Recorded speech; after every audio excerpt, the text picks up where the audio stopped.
பிஸ்மில்லாஹி ரஹ்மானிர் ரஹீம். இன்னல் ஹம்தலில்லாஹ் நஹ்மதுஹு வ நஸ்தஈனுஹு வ நூது பிஹி வ நதவக்கலு அலைஹி. பிஸ்மில்லாஹி மின் ஷுரூரி அன்ஃபுஸினா வ மின் ஸய்யிஆத்தி அஅமாலினா.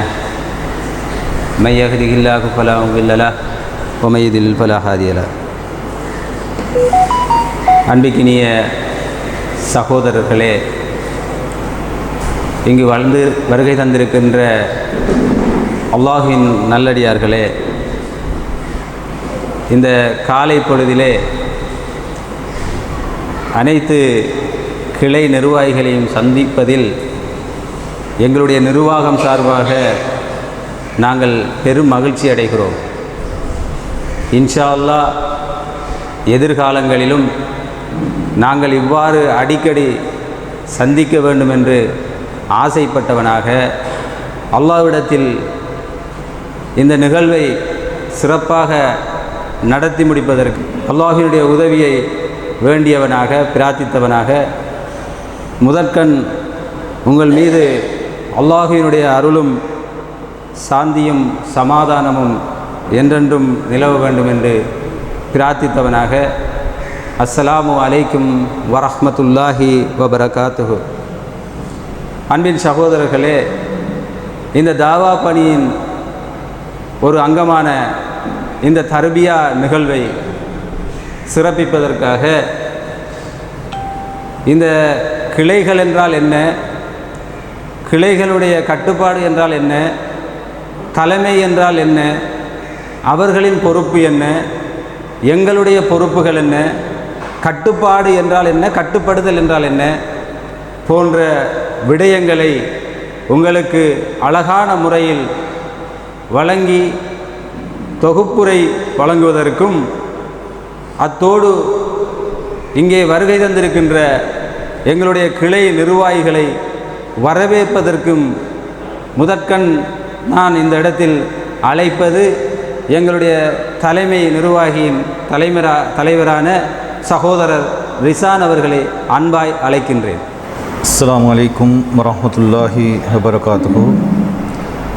இன்னல் ஹம்துலில்லாஹ் நஹ்மதுஹு வ நஸ்தஈனுஹு வ நஸ்தக்ஃபிருஹு வ நஊது பில்லாஹி மின் ஷுரூரி அன்ஃபுஸினா வ மின் ஸய்யிஆத்தி அமாலினா. மை யஹ்திஹில்லாஹு ஃபலா முضில்ல லஹு வ மை யுض்லில் ஃபலா ஹாதிய லஹு. வ அஷ்ஹது அன் லா இலாஹ இல்லல்லாஹு வஹ்தஹு லா ஷரீக லஹு வ அஷ்ஹது அன்ன முஹம்மதன் அப்துஹு வ ரசூலுஹு. அம்மா பஅத். சிலோன் தௌஹீத் ஜமாத்தினுடைய கிழக்கு மாகாண கிளைகளின் நிர்வாகிகளுக்கான இந்த தர்பியா நிகழ்ச்சிக்கு பல சிரமங்களுக்கு மத்தியிலும் உங்களுடைய சகல பணிகளையும் ஒரு புறம் தள்ளிவிட்டு இந்த தவ்வாவை கையில் எடுத்திருக்கக்கூடிய நாங்கள் இந்த தவ்வாவை முன்னெடுப்பதற்காக இந்த தர்பியா நிகழ்ச்சிக்கு வந்த அனைத்து நிர்வாகிகளையும் ஜமாத் சார்பாக வரவேற்பதோடு இந்த கிழக்கு மாகாண கிளைகளுக்கான இந்த தர்பியா நிகழ்ச்சி சென்ற வருடம் இறுதியிலே நடத்துவதற்கு நாங்கள் ஏற்பாடு செய்திருந்தோம். நாட்டிலுள்ள தேர்தல் காலப்பகுதியில் அந்த திகதி இருந்ததனால் அதை கொஞ்சம் பிற்படுத்தி இந்த வருடத்தினுடைய முதல் கட்ட கிளை சந்திப்பாக இந்த கிழக்கு மாகாண கிளைகளை சந்திப்பதற்குரிய இந்த தர்பியா நிகழ்ச்சியை ஏற்பாடு பண்ணியிருக்கின்றோம். அன்பிற்குரிய நிர்வாகிகளே, இந்த கிளைகளுடைய இந்த தர்பியாவிலே நாங்கள் எதிர்பார்ப்பது அதே போன்று நீங்கள் இந்த தவா களத்திலே செய்ய வேண்டிய பணிகள் சம்பந்தமாகவும் 3 கட்டமாக இந்த தொகுப்புரையை எனக்கு ஒரு 1 hour ஒரு மணித்தேரம் டைம் ஒதுக்கி இருக்குது. அது உள்ளுக்கு சுருக்கமாக அந்த 1 hour உள்ளுக்கு 3 கட்டங்களாக இந்த தலைமை கிளைகளுக்கு இடையில் இருக்கக்கூடிய இந்த தொடர்புகள் எப்படி இருக்க வேண்டும், எங்களுடைய நோக்கம் என்ன என்பதை சுருக்கமாக உங்களோடு கலந்துரையாடலாம் என்று நினைக்கின்றேன். அன்பிற்குரிய நிர்வாகிகளே, நாம் ஒரு அமைப்பாக ஒரு கூட்டாக இயங்கக்கூடிய நாங்கள் ஒரு அமைப்புடைய கட்டமைப்பு எப்படி இருக்க வேண்டும் என்று சொன்னால், நபிகள் நாயகம் ஸல்லல்லாஹு அலைஹி வஸல்லம் உடைய காலத்திலிருந்து நாம் பார்த்தோம் என்று சொன்னால் எங்களுக்கு அழகான ஒரு படிப்பினை இருக்கின்றது. நபிகளாருடைய மரணத்துக்கு முன்வரைக்கும் நபிகளார் அவர்கள் செய்த அந்த தாவா பணி எந்த அளவுக்கு ஒரு வீரியமாக இருந்தது, அதே போன்று அவருடைய அந்த ஆட்சி எந்த அளவுக்கு ஒரு வீரியமாக தூய்மையாக இருந்தது. மார்க்க ரீதியாக அல்லாஹ்வுடைய தூதருடைய அந்த பிரச்சாரத்தோடு அந்த சஹாபாக்கள் எந்த அளவுக்கு அல்லாஹ்வுடைய தூதரோடு நெருங்கி கைகோர்த்து கொண்டிருந்தார்கள். பல சிக்கல்கள், பல துன்பங்கள், பல சோதனைகள் வந்துச்சு. ஆனால் அந்த கட்டமைப்பு அல்லாஹ்வுடைய தூதருடைய கையில் இருந்துச்சு. அந்த கட்டமைப்பு அல்லாஹ்வுடைய தூதருடைய கையில் இருந்ததனால் அல்லாஹ்வுடைய தூதரோடு அந்த கைகோர்த்து கொண்ட அந்த சஹாபாக்கள் அந்த கட்டமைப்பு சரியா இருக்குது, தலைமைத்துவம் சரியா இருக்குது என்ற ஒரு காரணத்துக்காக வேண்டி யுத்த களமாக இருந்தாலும் சரி, சமூக ரீதியாக வரக்கூடிய பிரச்சனைகளாக இருந்தாலும் சரி, மார்க்க பிரச்சாரத்தில் வரக்கூடிய சிக்கல்கள் பிரச்சனையாக இருந்தாலும் சரி, சஹாபாக்கள் எல்லோருமே அந்த தலைமைத்துவம் சரியாக இருந்த ஒரு காரணத்தினால் எல்லோருமே அப்படி அல்லாஹ்வுடைய தூதரோடு ஒரு பிடியாக பிரியாமல் ஒன்றா இருந்தார்கள். அப்படி இருந்ததனுடைய ஒரு விளைவாக நாம் பார்க்கக்கூடியதுதான் நாம் எல்லோரும் பயான் நிகழ்ச்சியில் கேட்டிருக்கக்கூடிய ஒரு வரலாற்று ஒரு சம்பவம். சுருக்கமாக சொல்றேன். ஹிர்கல் மன்னனை அபு சுபியான் சந்திக்கிறாரே, ஹிர்கல் மன்னன் அவர்களை அபு சுபியான் சந்திக்கும் போது ஹிர்கல் மன்னன் அபு சுபியானிடம் கேட்கிறாங்களே, நீங்க இந்த முகமது என்றவர் உங்ககிட்ட என்ன சொல்றாரு? இவர் பட்டியலிட்டு ஒவ்வொன்றா சொல்றாரு. எல்லாத்தையும் கேட்டுட்டு இருந்துட்டு கடைசா ஹிர்கல் மன்னன் அபு சுபியானிடம் சொன்னது என்னன்னு சொன்னால், நீங்கள் சொல்வது சரியாக இருந்தால் என்னுடைய பாதம் படக்கூடிய இந்த இடத்தையும் அந்த முகமது என்ன செய்வார்? ஆட்சி செய்வார். ஹிர்கல் மன்னன் சொன்னது, நீங்கள் சொல்வது சரியாக இருந்தால் என்னுடைய பாதம் படக்கூடிய இந்த இடத்தையும் அந்த முகமது ஆட்சி செய்வார் என்று சொல்றாரு. அல்லாஹ்வுடைய தூதர் ஆட்சி செய்தாரா இல்லையா? ரோம பேரரசு அல்லாஹ்வுடைய தூதருடைய ஆட்சிக்கு கீழே வந்துச்சா இல்லையா? உலகத்தினுடைய 3/2 அல்லாஹ்வுடைய தூதருடைய ஆட்சிக்கு கீழே இருந்துச்சு. எதற்காக இருந்துச்சு சொன்னா, அந்த கட்டமைப்பு சரியா இருந்துச்சு.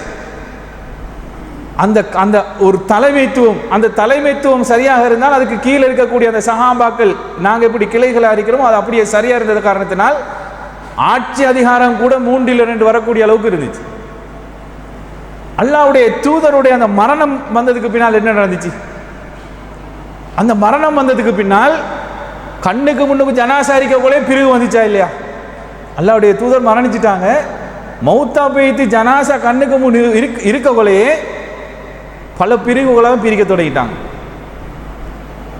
அல்லாஹ்வுடைய தூதர் உயிரோடு இருக்கும்போது அந்த தலைமைத்துவத்திலிருந்து வரக்கூடிய ஓர்டர்கள் வருமே, சில ஓர்டர்கள் வரும். இதை செய்வோம், இதை செய்யக்கூடாது, அல்லது இதை செய்வோம் கொஞ்சம் தாமதமாக செய்வோம் என்று சில முடிவுகள் எடுக்கக்கூடிய நிலைமை வரும். ஏன் சில நேரம் எங்களை விட அனுபவம் உள்ள நிர்வாகிகள், எங்களை விட சில அனுபவம் உள்ளாக்கள் நீங்கள் முன்னுக்கு இருப்பீங்க, உங்கள்கிட்ட சில ஆலோசனைகள் இருக்கும். பின்னால் நான் தொடர்ச்சியாக சொல்லும் போது விளங்கும். நாங்கள் சில எங்களுடைய இந்த குறிப்பிட்ட காலத்துக்குள்ளே நாங்கள் சந்திக்கக்கூடிய சில அனுபவங்களோட நாங்கள் சில முடிவுகள் எடுப்போம். அதை மாதிரி அல்லாஹ்வுடைய தூதருடைய காலத்தில் அல்லாஹ்வுடைய தூதர் உயிரோடு வாழும்போது அந்த தலைமைத்தினுடைய ஓர்டருக்கு, அந்த கட்டளைக்கு மாற்றமாக செய்ததுனால ஒரு விளைவு தான் உஹது யுத்த காலம். உஹது யுத்த காலத்தில் அல்லாஹ்வுடைய தூதர் போட்ட ஓர்டர் என்னது? அந்த மலைக்கு மேலே சில சஹாபாக்கள் ஏற்றி பார்க்க சொல்றாங்க எதிரிகள் வரக்கூடிய திசையை. இவங்க என்ன செஞ்சிருக்கணும்? அல்லாஹ்வுடைய தூதர் ஒரு ஓர்டரை போடுறாங்க, மேலே ஏறி பார்த்து எந்த திசையில் எதிரிகள் வராங்கன்னு பார்த்து சொல்லுங்க. அடுத்த ஓர்டர் வரணும் எப்படி? இப்போ நீங்க இறங்குங்கன்னு ஓர்டர் வரணும். ஓர்டர் வாரத்துக்கு முன்னால இறங்கினாங்களே, அதனால வந்த விளைவு என்னது? அல்லாஹ்வுடைய தூதருடைய கடைவாய்ப்பால் வெட்டப்பட்டு அல்லாஹ்வுடைய தூதர் மரணிச்சிட்டாங்கன்னு நினைக்கிற அளவுக்கு அல்லாஹ்வுடைய தூதர் காயப்பட்டாங்க. இந்த ரெண்டும் நடக்குது தானே. அப்போ இந்த தலைமைத்துவம், கிளைகள் என்ற அந்த கட்டுப்பாடு எப்படி இருக்கணும்னு சொன்னால் அல்லாஹ்வுடைய தூதருடைய வாழ்க்கையில் நமக்கு பார்க்குறோம். அந்த கட்டுப்பாடு, அந்த கட்டமைப்பு சரியாக இருக்கும்போது ஒரு முறையும் அந்த கட்டமைப்பு கொஞ்சம் தவறும் போது இன்னொரு முறை வரக்கூடியதை பார்க்கிறோம்.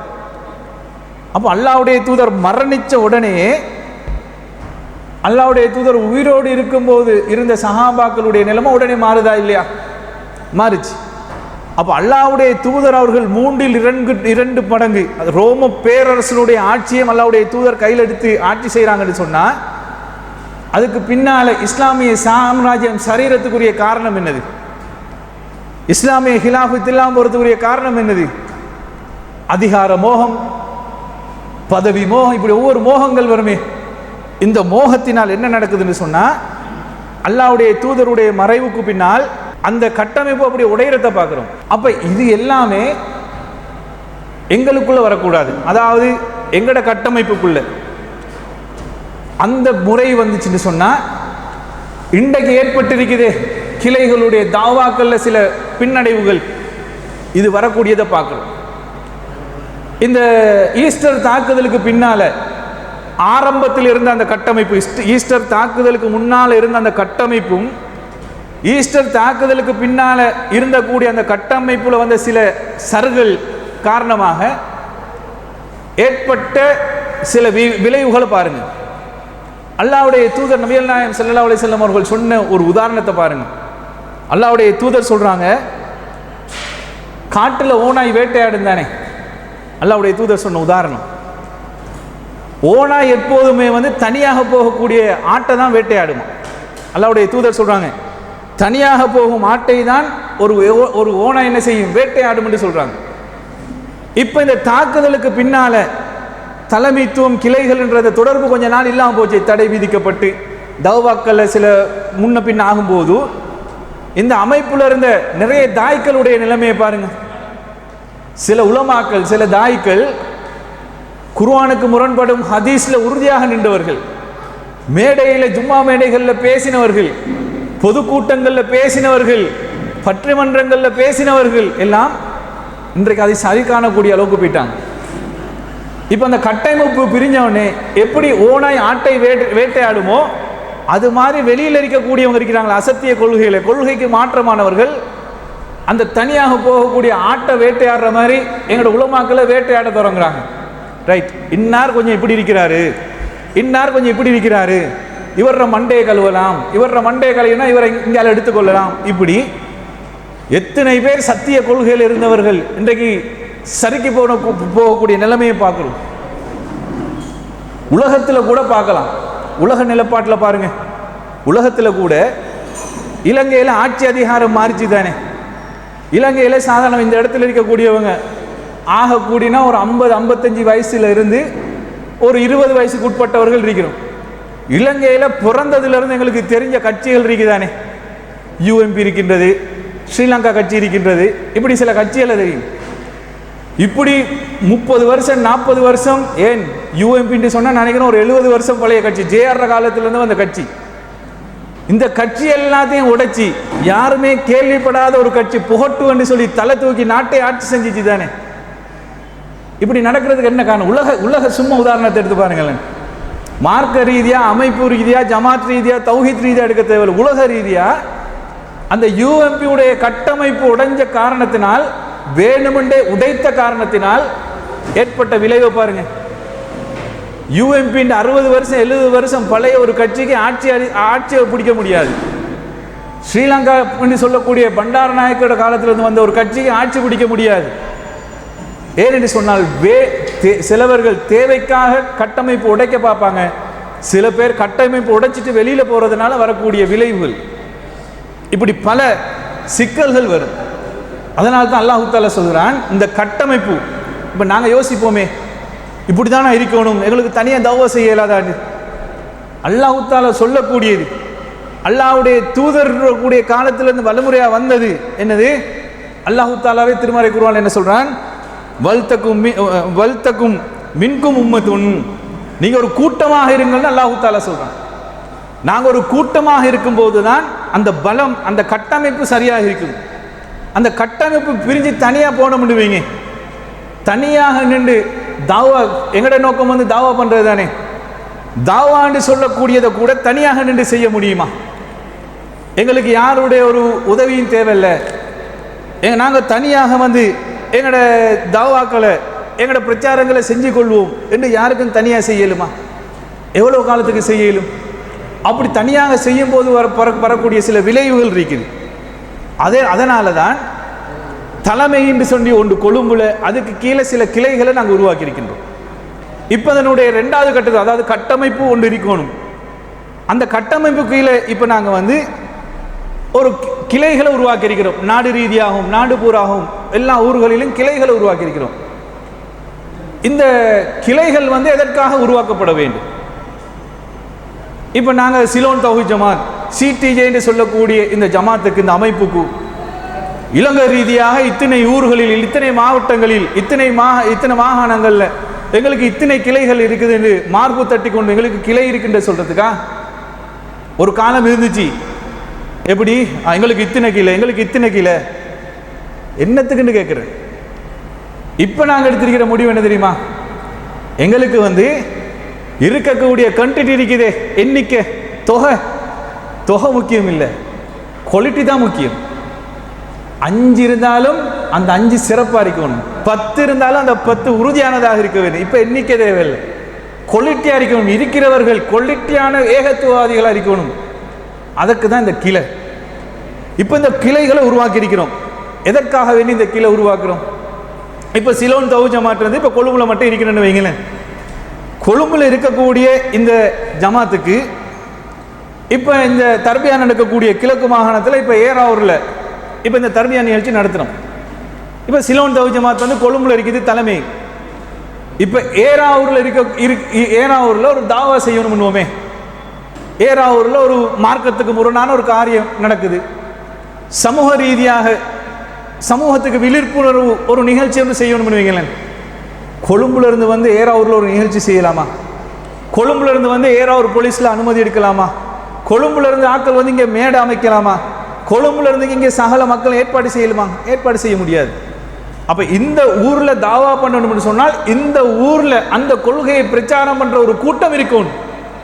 அல்லாஹ் தஆலா சொல்லக்கூடிய வல்தக்கும் மின்கும் உம்மத்துன், நீங்கள் ஒரு கூட்டமாக இருக்கீங்க. அந்த கூட்டம் நாடு பூராகவும் ஒரு கட்டமைப்பு கீழே இருக்கும். அப்படி இருந்தால் தான் ஒவ்வொரு ஊர்லையும் இந்த தாவாவை வந்து செய்யணும். ஏறாவூரில் ஒரு சமூக ரீதியாக ஒரு ஆர்ப்பாட்டம் பண்ணணும்னு வைங்களேன். கொழும்புல இருந்து வந்து இங்கே மக்களை கூட்டலாமா? இந்த பகுதியில் இருக்கக்கூடிய மக்கள் தான், இந்த பகுதியில் இருக்கக்கூடிய மக்கள் அறிவிங்க, அறிமுகம் இருக்கும். உங்களுக்கு இங்கே தான் ஏற்பாடு பண்ணலாம். அப்போ முதலாவது நோக்கம் வந்து அல்லாஹ்வுடைய இந்த தூய்மையான மார்க்கத்தை பிரச்சாரம் பண்ணுறதுக்கு கிளை உருவாக்கப்படுவேன். இல்லை இந்த கிளைகள் வந்து கிழமையில வெள்ளிக்கிழமை ஒரு ஜும்மா செய்யணும், 5 நேர தொழுகையை நடத்தணும், ரமலான் காலம் வந்தால் கியாமுல் லைல் நடத்தணும், வருஷத்தில் நோம்புடைய காலத்தில் திடல் தொழுகை நடத்தணும், ஹஜ்ஜுடைய காலத்தில் திடல் தொழுகை நடத்தணும், குர்பான் கொடுக்கணும், ஃபித்ரா கொடுக்கணும். இதுக்கு வந்து கிளை உருவாக்கப்படலை. இதுக்கு ஜமாத் ஒன்று தேவையும் இல்லை, இதுக்கு கட்டமைப்பு தேவையும் இல்லை. ஏன்? லா இலாஹ இல்லல்லாஹ் முஹம்மது ரசூலுல்லாஹ்னு சொல்லக்கூடிய ஒவ்வொரு முஸ்லீமும் இதை செய்யணும். ஜும்மா வந்து ஒட்டுமொத்த முஸ்லீம்களுக்கும் கடமை. 5 நேர தொழுகை ஒவ்வொரு முஸ்லீமுக்கும் கடமை. ரமலான் காலம் வந்தால் நோன்பு பிடிக்கணும், ஹஜ்ஜுடைய காலம் வந்தால் குர்பான் கொடுக்கணும். இது செஞ்சு ஆகணுமே, செஞ்சு ஆக வேண்டும் என்ற கட்டாய கடமை ஒன்றுக்கு தனியாக பள்ளிவாசல் தேவையில்லை, தனியாக ஒரு அமைப்பு தேவையில்லை. அதையும் தாண்டி சத்திய கொள்கையை மக்கள் மத்தியில் கொண்டு போய் சேர்க்கணும் என்ற முதலாவது பணி. இது நாங்கள் சொல்கிற பணி இல்லை. அல்லாஹு தாலா அல்லாஹ்வுடைய தூதருக்கு சொல்லி அல்லாஹ்வுடைய தூதர் எங்களுக்கு வழிகாட்டிட்டு போன ஒரு பணி. வந்த நபிமார்கள் எல்லோருமே செய்த பணி. அல்லாஹ்வுடைய தூதருக்கு பின்னால் வேறொரு நபி வரமாட்டார். ஆனால் அல்லாஹ்வுடைய தூதர் அவர்கள் ஹஜ்ஜத்துல் வதாபிலே ஒட்டுமொத்த சஹாபாக்களையும் அழைக்கிறாங்க. அழைச்சி அல்லாஹ்வுடைய தூதருடைய 23 ஆண்டு கால அந்த தௌவா பிரச்சாரத்தை வந்து சொல்றாங்க. சொல்லிட்டு அல்லாஹ்வுடைய தூதர் சொன்னது என்னது? பல்லிஹு அன்னி வலவாயா, என்னிடமிருந்து உங்களுக்கு ஒரு செய்தி, ஒரு தகவல் கிடைத்தாலும் அது அடுத்தவர்களுக்கு எத்தி வைங்க. இந்த இடத்துக்கு வந்திருக்கிறவங்க வராதவங்களுக்கு எடுத்து சொல்லுங்க. அந்த பணியை நாங்கள் சுமந்திருக்கிறோம். அல்லாஹ்வுடைய தூதர்கிட்ட இருந்து ஒரு செய்தியை சரியா புரிஞ்சு கொண்டோமா? இதுதான் குர்ஆனுடைய கட்டளை என்று புரிஞ்சு கொண்டோமா? இதுதான் அல்லாஹ்வுடைய தூதருடைய வழிமுறை என்று புரிஞ்சு கொண்டோமா? அதை யார் இந்த 2 வழிமுறைக்கு மாற்றமாக அல்லாஹ்வுடைய அல்லாஹ்வுடைய கட்டளைக்கும் அல்லாஹ்வுடைய தூதருடைய வழிமுறைக்கும் மாற்றமாக யாரெல்லாம் இந்த மார்க்கத்தில் அமல்களை செய்கிறாங்களோ, வணக்க வழிபாடுகளை செய்கிறாங்களோ, அவர்களுக்கு கொண்டு போய்த்து சேர்க்கக்கூடிய பணியை அல்லாஹ்வுடைய தூதர் எங்களுக்கு சுமத்திட்டு போய்த்திருக்கிறாங்க. சிலோன் தௌஹீத் ஜமாத் தலைமையகம் இருக்குது, இந்த நிர்வாகம் நாங்கள் உங்களை மேல சுமத்தல். அல்லாஹ்வுடைய தூதர் சுமத்திய அந்த கட்டளையை, அந்த பணியை நாங்கள் உங்களை வச்சு நீங்கள் இதை செய்யுங்க என்று சொல்றதுக்குத்தான் இந்த தலைமை உண்டு, இந்த நிர்வாகமே தவிர ஜமாத்துக்கு இத்தனை தாய்கள், இத்தனை நிர்வாகிகள், இத்தனை கிளைகள், இவங்க அதை செஞ்சாங்க இவங்க அதை செஞ்சாங்க என்று சொல்றதுக்கு இந்த அமைப்பு, இந்த கட்டமைப்பு ஒன்றுமே தேவையில்லை. தாவா பண்ணி கொண்டு போய் சேர்க்கும். இந்த இடத்துல இருக்கக்கூடிய நாங்கள் எல்லாமே தாவா செய்தவர்கள் தானே. 5 வருஷத்துக்கு முதல் 6 வருஷத்துக்கு முதல் பொதுக்கூட்டம் செய்த நிர்வாகிகள் இந்த இடத்துல இருக்கிறோம். இரத்த தானம் செய்த நிர்வாகிகள் இந்த இடத்துல இருக்கிறோம். இஸ்லாம் ஒரு இனிய மார்க்கம், இஸ்லாம் ஒரு எளிய மார்க்க நிகழ்ச்சி செய்தவர்கள் இருக்கிறோம். டிசம்பருடைய காலம் வந்தால் பாடசாலை மாணவர்களுக்கு சமூக பணி ரீதியாக இன மத வேறுபாடின்றி பாடசாலை உபகரணங்கள் கொடுத்த நிர்வாகிகள் இந்த இடத்துல இருக்கிறோம்.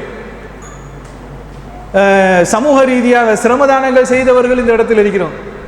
எத்தனை பணிகள் செய்தவர்கள் இந்த இடத்தில் இருக்கிறோம். அல்லாஹ்வுடைய தூதர் உயிரோடு இருக்கும்போது செய்துவிட்டு அல்லாஹ்வுடைய தூதர் மரணித்ததுக்கு பின்னால் எப்படி அந்த கட்டமைப்பு உடைஞ்சிச்சோ அதை மாதிரி இந்த ஈஸ்டர் தாக்குதலுக்கு பின்னால இந்த கட்டமைப்பு உடைச்சிச்சா இல்லையா? இப்போ ஒரு பொதுக்கூட்டம் செய்வோம்னு சொன்னால் சொல்றது என்னது? இப்போ செய்யலுமா? மக்கள் வருவாங்களா? தௌஹீதுன்ற பேரை சொன்னாலே வரமாட்டானே, இப்போ போய் அனுமதி கேட்டால் அனுமதி தர மாட்டானே. உண்மைதான், தலைமை ரீதியாக இரத்த தானத்துக்கு அனுமதி கேட்டோம். தௌஹீத் ஜமாத்ன்ற பேரை சொன்னாலே அனுமதி தரல. வேறு பேர்கள் எடுத்தோம், தடை நீக்கப்பட்டுச்சு. தடை நீக்கின கெசட் இருக்குது, இதை காட்டி அனுமதிக்க முயற்சி செஞ்சு பார்க்கலாமே. முயற்சி செய்யாமல் இப்போ என்ன செய்கிறோம்? அனுமதி கிடைக்காது, செய்ய இயலாது, மக்கள் வரமாட்டாங்க. இந்த அளவுக்கு போனோமா இல்லையா? அப்போ அந்த எங்கள்கிட்ட இருந்த அந்த வீரியம், எங்கள்கிட்ட இருந்த அந்த கொள்கையை கொண்டு போய் சேர்க்கணும் என்ற அந்த பணி, இதெல்லாம் எங்கே போச்சு? திருப்பி இதை வீரியப்படுத்தி திருப்பி ஒரு இன்ஜெக்ஷனை கொடுத்து பூஸ்ட் ஆக்கி எடுக்கிறதுக்கு தான் இப்போ இந்த கிளைகளை சந்திச்சு. ஏன்னா நீங்களாம் இப்போ உதாரணமாக சொல்லுவோமே, எல்லா கிளைகளும் கொழும்புக்கு வாங்கினா எத்தனை பேர் வருவாங்க? ராயின் மொழி தாய்க்கள் தரப்பியாக வச்சிருந்தானே, எத்தனை தாய்க்கள் இருக்கிறாங்க, எத்தனை தாய்க்கள் வந்தாங்க? பொதுக்குழு வச்சோம், எத்தனை கிளைகள், எத்தனை நிர்வாகிகள் வரணும், எத்தனை பேர் வந்தாங்க? தூரம், வேலைப்பழு, இந்த காரணத்தில் வர. அப்போ நாங்களாம் முடிவு செஞ்சோம், சரி ஒவ்வொரு மாவட்ட ரீதியாக இருக்கக்கூடிய கிளைகளை சந்தித்தாவது மீண்டும் இந்த நிர்வாகிகளை தாவா பண்ணுறதுக்கு ஒரு ஆர்வம் மூட்டி எடுப்போம் என்று சொல்றதுக்கு தான் இந்த பணியை செஞ்செடுத்தோம். இப்போ இந்த கட்டமைப்பு மீண்டும் அமையணுமா இல்லையா? அமையணும். அல்லாஹ் தஆலா திருமறை குர்ஆன்ல 2 வசனங்கள், 2 இடத்துல நிறைய வசனங்கள், 2 இடத்துல அல்லாஹ் தஆலா சொல்லக்கூடிய செய்தியை சொல்றோம் பாருங்க. அல்லாஹ் தஆலா திருமறை குர்ஆனுடைய 3வது அத்தியாயத்தில் 104வது வசனத்தில் அல்லாஹ் தஆலா சொல்லும் போது சொல்றான், வல்தகும் மின்கும் உம்மத்துன் யதுஊன மினல் ஹைர். அல்லாஹ் தஆலா சொல்றான், நன்மையை ஏவி, அதாவது மக்களை நல்ல பணி, நல்ல பழக்கத்தின் பக்கம், ஹைரின் பக்கம் அழைக்கக்கூடிய ஒரு கூட்டம் உங்களிலே இருந்து கொண்டிருக்க வேண்டும் சொல்லிட்டு அல்லாஹ் தஆலா சொல்றான், வயமுருனா பில் மௌரூஃபி வயன்ஹவுனா அனில் முன்கர். நன்மையை ஏவ வேண்டும், தூய்மையை தடுக்க வேண்டும் சொல்றாங்க. நன்மையை ஏவுறது மட்டும் இந்த கூட்டத்தினுடைய பணி இல்லை. அல்லாஹ் தஆலா சொல்லக்கூடிய கூட்டம் எப்படி? உங்களில் ஒரு கூட்டம் இருக்க வேண்டும், நல்ல பக்கம் மக்களை அழைக்க வேண்டும், அவர்கள் நன்மையை ஏவணும், தீமையை தடுக்கணும்னு சொல்றான் அல்லாஹ் தஆலா. இப்படி இந்த 2ம் இருக்கக்கூடிய கூட்டம் தான் இருக்கணும்னு சொல்றான். நன்மையை மட்டும் ஏவக்கூடிய கூட்டம் தேவையில்லை. அல்லாஹ் தஆலா அப்படி சொல்லவும் இல்லை. நன்மையை மட்டும் ஏவுறாங்களே, தொலைவாங்க, நோம்பு பிடிங்கடா, தொலைவாரவன் எப்படி தொழணும்னு சொல்லி கொடுக்கணுமே. நோம்பு பிடிங்கன்னு சொன்னா நோம்பு பிடிக்கிறது எப்படி பிடிக்கணும்னு சொல்லி கொடுக்கணுமே. நன்மை ஏவி தீமையை தடுக்காத காரணத்தினால்தான் அல்லாஹ்வுடைய தூதர் சொன்ன அடிப்படையில் நபி வழி தொழுகை இல்லை. நபி வழி தொழுகை இல்லாமல் தொழுகை சாஃபியா மாறிட்டு. அல்லாஹ்வுடைய தூதர் நோன்பு எப்படி பிடிக்க சொன்னாங்களோ அப்படி இல்லாமல் அல்லாஹ்வுடைய தூதர் சொன்ன மாதிரி தான் எல்லாரும் பசியில் இருக்கிறோம், தாகிச்சிருக்கிறோம். அந்த நோம்பை பிடிச்சிட்டு செய்யக்கூடியது, அந்த நோம்பை பிடிச்சிட்டு ஓதக்கூடியது எல்லாம் நன்மை ஏவி தீமையை தடுக்காதனால சுண்ணா போய்த்து சேரலை. திருமணம் எப்படி முடிக்கணும் என்று சொல்லி கொடுத்தவங்க திருமணத்தை எப்படி எந்த அடிப்படையில் முடிக்கணும் என்று சொல்லி கொடுக்கல. ஆனால் நன்மை ஏவுறத்தோட தீமையை தடுக்கணும். இந்த ரெண்டும் இருக்கக்கூடிய கூட்டத்தை தான் அல்லாஹ் தஆலா சொல்றான். அல்லாஹ்வுடைய தூதருடைய காலத்தில் இதுக்கு அழகான ஒரு உதாரணம் ஒன்று இருக்குது. அபூதர் ரலியல்லாஹு அன்ஹு அவர்கள், நீங்க எல்லாம் அறிஞ்ச செய்தி தான், உதாரணத்துக்கு சொல்றேன். அபூதர் ரலியல்லாஹு அன்ஹு அவர்கள் கேள்விப்படுறாங்க, மக்காவில் முகமது என்று சொல்லக்கூடிய ஒருத்தர் ஏதோ புதுசாக ஒரு மார்க்கத்தை ஒரு கொள்கையை பிரச்சாரம் பண்றாராமே. இப்போ இந்த அபூதர் ரலியல்லாஹு அன்ஹு அவர்கள் என்ன செய்யறாருன்னு சொன்னா, அவருடைய சகோதரனை அனீஸ்ன்னு நினைக்கிறேன், அனீஸ் என்று சொல்லக்கூடிய அவருடைய சகோதரனை அனுப்புறாரு மக்காவுக்கு. சகோதரனே, மக்காவில் முகமது ஒருத்தர் ஏதோ ஒரு புதுசாக ஒரு கொள்கையை பிரச்சாரம் பண்ணுறாரு, அவர் என்னதான் சொல்கிறாரு, என்னதான் செய்கிறாருன்னு போய் பார்த்துட்டு வாங்களேன். இந்த அபூதர் ரலியல்லாஹு அவர்களுடைய சகோதரன் மக்காவுக்கு வைத்து அல்லாஹ்வுடைய தூதரை பார்த்துட்டு வந்து சொல்கிறாரு. அவர் சொன்னதில் சுருக்கமாக சொன்னார். அவர் சொன்னது என்ன தெரியுமா? இந்த முஹம்மது என்று சொல்லக்கூடியவர் நன்மையை ஏவக்கூடியவராகவும் தீமையை தடுக்கக்கூடியவராகவும் இருக்கிறார்.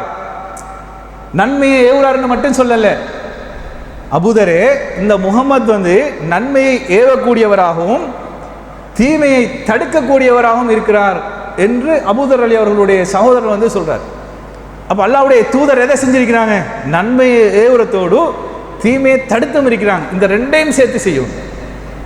அதே மாதிரி அல்லாஹ் தஆலா பாருங்க, திருமறை குர்ஆன்ல இன்னொரு இடத்துல சொல்லுவான் அல்லாஹ் தஆலா, இப்போ மூமின்கள் இருக்கிறோமே, இந்த மூமின்களை பற்றி அல்லாஹ் தஆலா சொல்லும் போது சொல்கிறான், மூமினான ஆண்களும் பெண்களும் ஒருவருக்கொருவர் எப்படியாப்பட்டவர்கள்? ஒருவருக்கொருவர் உற்ற நண்பர்கள், துணையாளர்கள் போல துணையாளர்கள் அல்லாஹ் தஆலா சொன்னான். ஒருவருக்கொருவர் உற்ற நண்பர்கள். எதில் உற்ற நண்பர்கள்? நன்மையை ஏவுறத்தில் நண்பர்கள், தீமையை தடுக்கிறதுல நண்பர்கள். ஈமான் கொண்டிருந்தோம்னா நாங்கள் இதை செய்யணும். ஈமான் கொண்ட ஆண்களும் பெண்களும் ஒருவருக்கொருவர் உற்ற நண்பர் என்று அல்லாஹ் தஆலா சொல்றான். எதில் நண்பன்? வாடா மச்சான் இதுக்கு போகும்னு கூப்பிடுறதுல இல்லை. என்னையாவது ஒரு கல்யாணம் நடக்குது அதில் போவோம். மார்க்கத்துக்கு முரணான ஒரு சம்பவம் நடக்குது அதுக்கு போவோம், அதில் இல்லை. நன்மை ஏவுறத்தில் நண்பனாக இருக்கணும், தீமையை தடுக்கிறதுல நண்பனாக இருக்கணும் என்று அல்லாஹ் தஆலா சொல்றான். அப்போ இதெல்லாம் எடுத்து பார்த்தோம்னு சொன்னால், இன்றைக்கு இந்த சமூகத்தில் நடக்கக்கூடிய சில சம்பவங்களை பாருங்க. குறிப்பாக இந்த ஒரு ரெண்டு வாரத்துக்குள்ள நடந்த, இப்போ பக்கத்தில் மிச்சந்தேவில் பக்கத்தில் நடந்த 2 உதாரணத்தை எடுத்து பாருங்களேன்.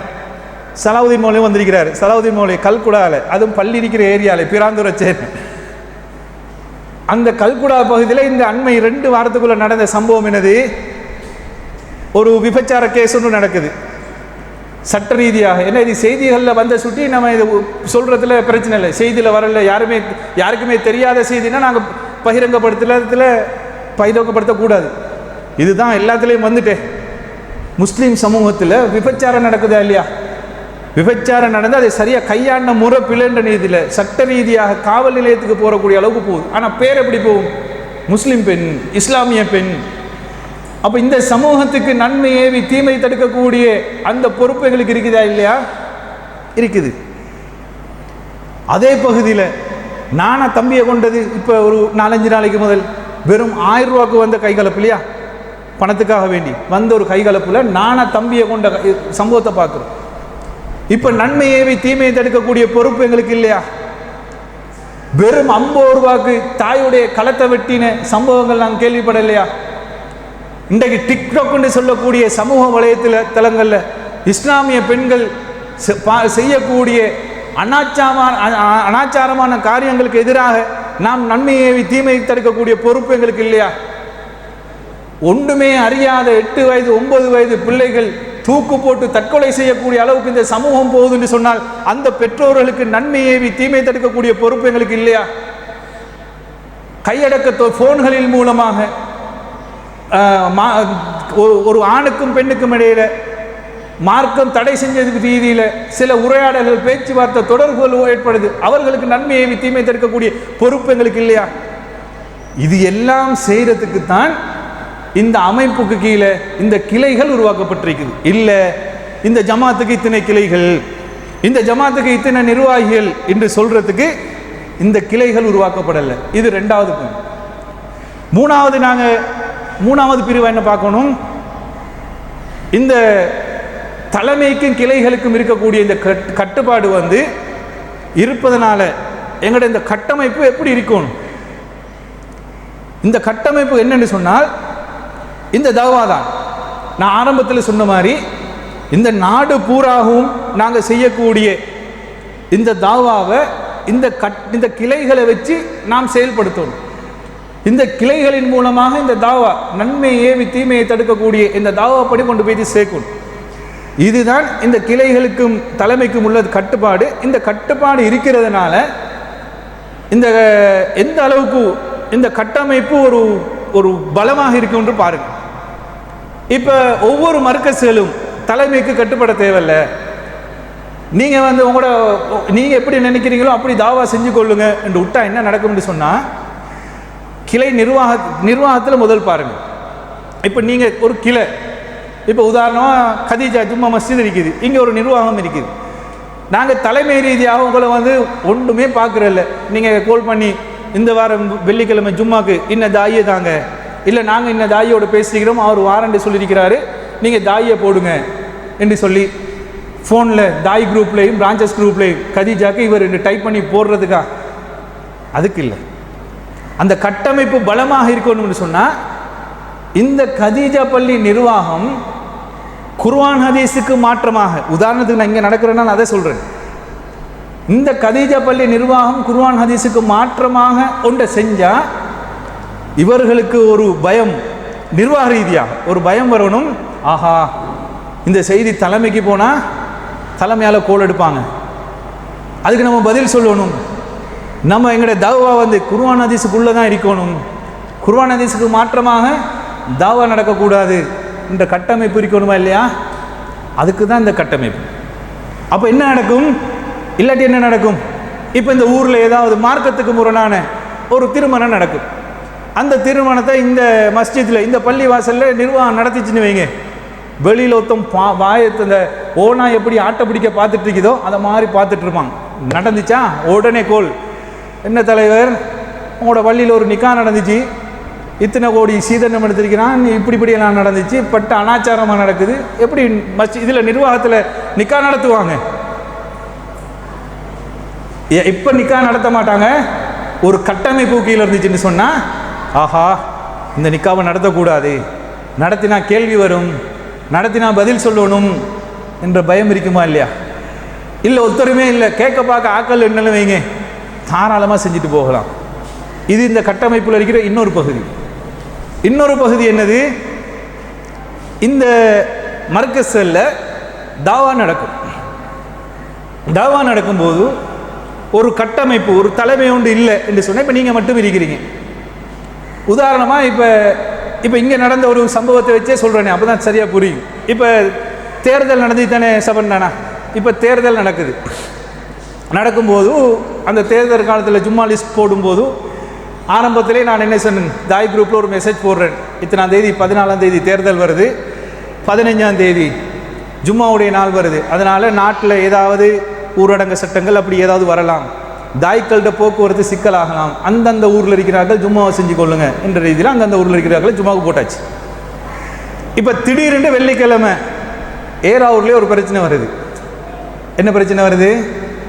வெள்ளிக்கிழமை இப்போ ஜும்மாவுக்கு போடுறோம், ஜும்மாவுக்கு போட்ட தாய்க்கு ஒரு டியூட்டி விழுவுது. ஏன்னா அவர் அரசாங்க உத்தியோகத்தர், அவருக்கு டியூட்டி ஒன்று விழுவுது வெள்ளிக்கிழமை.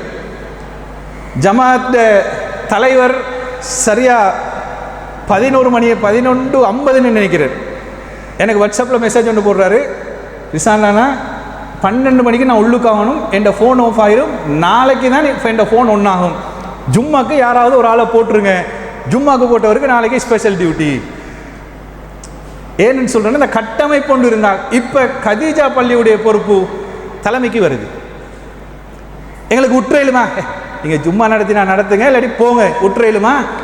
கதீஜா பள்ளிக்கு வர 400-500 பேருடைய பொறுப்பு இப்போ யாருக்கு மாறுது? கதீஜா நிர்வாகத்துக்கு இல்லை, தலைமை நிர்வாகத்துக்கு மாறுது. இப்போ இங்கே ஜும்மா நடக்காட்டி யாருக்கு கேள்வி வரும்? கதீஜா நிர்வாகத்துக்கும் வரும், கதீஜா நிர்வாகம் கட்டமைப்பில் இருக்கக்கூடிய தலைமை நிர்வாகத்துக்கும் வரும். இப்போ எங்களுக்கு பொடுப்போக்கா உடையலுமா? பொடுப்போக்கா உடையலாம். இப்போ கதீஜா ஜும்மா பள்ளிக்கு தாய் போடுறது எங்களோட பொறுப்பாக மாறுது, போடணுமா இல்லையா?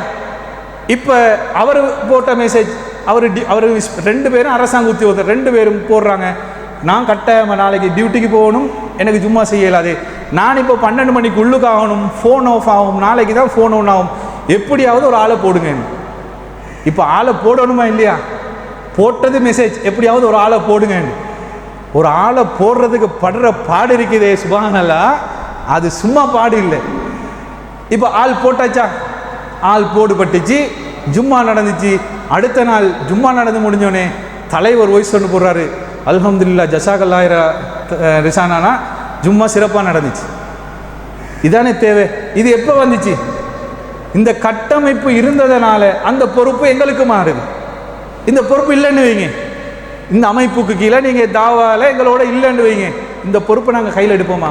இந்த பொறுப்பை நாங்கள் கையில் எடுக்க மாட்டோம். அலட்சியமாக விட்டுட்டே பேசிட்டு இருப்போம். ஏன் அந்த பொறுப்பை நாங்கள் எடுக்க? இப்போ புரியுதா?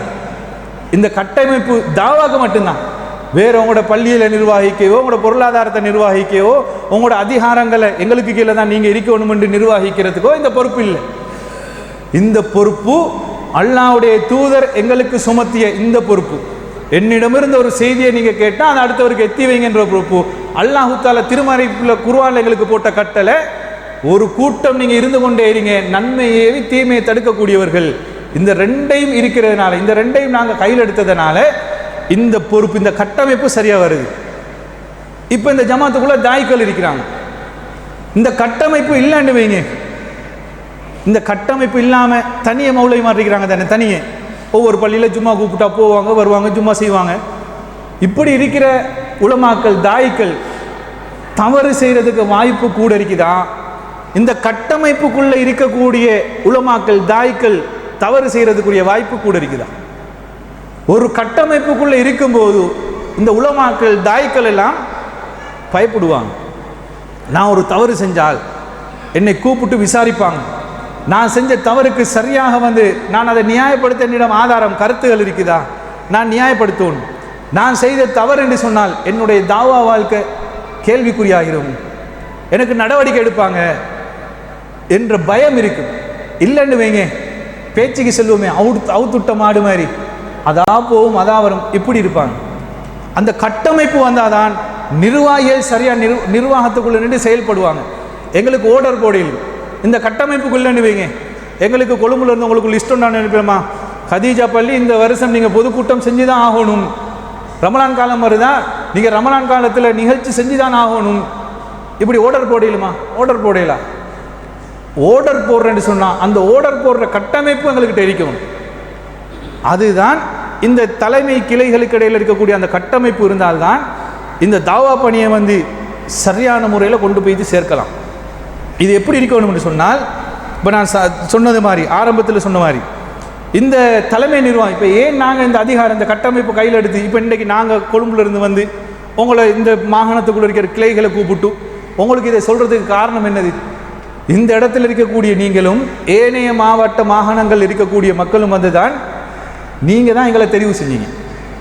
நீங்கள் தான் இந்த அதிகாரத்தை இந்த கட்டமைப்புக்கு நீங்கள் தலைமை தாங்க அந்த பொறுப்பு எங்களுக்கு தந்திருக்கிறீங்க. அப்போ அந்த பொறுப்பு நீங்கள் தந்ததுனால அந்த பொறுப்பில் இருக்கக்கூடிய நாங்கள் உங்களை வச்சு இந்த தாவா பணியை கொண்டு போய் சேர்க்கணும். இல்லை இதை வச்சு நாங்கள் தலைமை என்று பெருமை அடித்து கொள்றதுக்கா? இதில் என்ன பெருமை இருக்குது? ஏதாவது வருமானம் வருதா? இல்லை எங்களுக்கு வேறு ஏதாவது செல்வாக்கு இருக்குதா? இல்லை. என்ன ஜமாட்ட தலைவர், செயலாளர், துணைத் தலைவர், மற்றவங்க வரல, இவ்வளோ தானே. இதை தவிர வேறு எங்களுக்கு என்ன தந்துருக்கிறீங்க? நீங்கள் பொதுக்குழுவில் கையை தூக்கி ஆமோதிச்சு, ரைட் நீங்கள் தலைவராகிறீங்க, செயலாளராகிறீங்க, நீங்கள் எங்களை நிர்வாகிங்க, உங்களோட நிர்வாகத்துக்கு கீழே நாங்கள் தாவா பண்ணுவோம், உங்களோட நிர்வாகத்துக்கு கீழே நாங்கள் சமூக பணி பொது சேவைகள் செய்வோம், உங்களோட நிர்வாகத்துக்கு கீழே எங்களோட தாவா பணி நன்மையை தீமையை தடுக்கிறத செய்வோம் என்று நீங்கள் எங்களுக்கு பொறுப்பு தந்திருக்கிறீங்க. இந்த பொறுப்பை நாங்கள் சரியாக செய்யணுன்றதுக்காக தான் இன்றைய இந்த கிழக்கு மாகாண கிளைகளுக்கான இந்த தர்பியா நிகழ்ச்சியின் அடிப்படை நோக்கம். கடைசா ஒரு விஷயத்தை சொல்லி முடிச்சுக்கொள்கிறேன். இது குர்ஆன் ஹதீஸோ அல்லது மார்க்கம் இல்லை, என்ற ரசூலோட காலத்துக்கு பின்னால் நடந்தது. ஆனால் அதில் எங்களுக்கு ஒரு படிப்பினை இருக்குது. அபூபக்கர் ரலியல்லாஹு அன்ஹு அவர்களுடைய ஆட்சி வருது.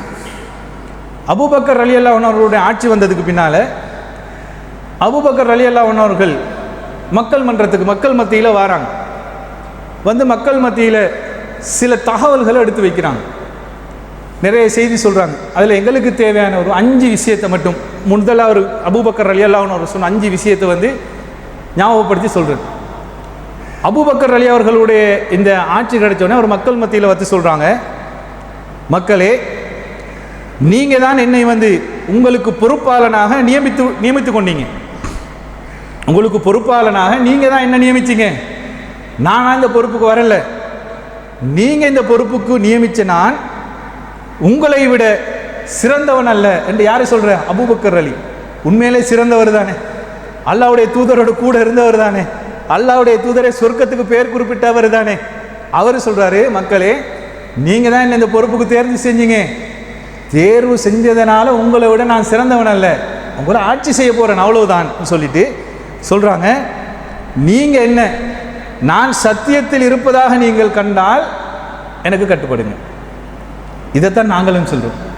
நீங்கள் பொதுக்குழுக்கு வந்து தான் இந்த நிர்வாகத்தை தெரிவு செஞ்சீங்க. உங்களை விட நாங்கள் சிறந்தவங்களா? சில நேரம் உங்களை விட பலவீனமாங்க. அறிவில் இருக்கலாம், அந்தஸ்தில் இருக்கலாம், பொருளாதாரத்தில் இருக்கலாம், எதில் இருந்தாலும் உங்களை விட சில நேரம் நாங்கள் பலவீனம் குறைஞ்சால இருந்தும் நீங்கள் எங்களை தெரிவு செஞ்சுருக்கிறீங்க. அதனால் நாங்கள் உங்களை விட சிறந்தவங்க இல்லை. உங்களுக்கு உங்களை நிர்வகிக்கக்கூடிய பொறுப்பு மட்டும்தான் எங்கள்கிட்ட இருக்குது. ஏன் எங்களை தெரிவு செஞ்சீங்க? இந்த நாட்டில் குர்ஆன் ஹதீஸை கொஞ்சமும் விட்டு கொடுக்காமல் வீரியமாக பிரச்சாரம் செய்வார்கள் என்ற நம்பிக்கையில், சத்தியத்தில் இருப்பாங்க என்ற நம்பிக்கையில் எங்களுக்கு தெரிவு செஞ்சீங்க. நாங்கள் சத்திய கொள்கையை பிரச்சாரம் பண்ணும் வரைக்கும் எங்களுக்கு இந்த நிர்வாகத்துக்கு கட்டுப்படுங்க. மூன்றாவதாக சொல்கிறாங்க, என்னை வழிகேட்டில் கண்டால் என்னை சரி செய்யுங்கள். அதாவது என்ன நீங்கள் நேர்வழிப்படுத்துங்க.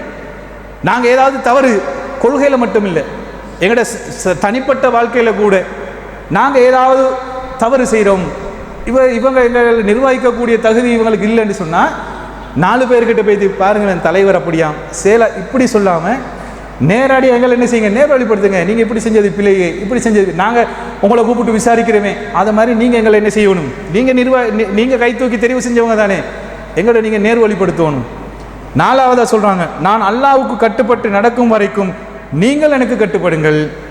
நான் அல்லாஹ்வுக்கு மாறு செய்தால் நீங்கள் எனக்கு கட்டுப்பட தேவையில்லை என்ற அபூபக்கர் ரலியல்லாஹு அவர்கள் மக்கள் மன்றத்தில் அவருடைய ஆட்சி கிடைச்சோன்னே சொல்கிறாங்க.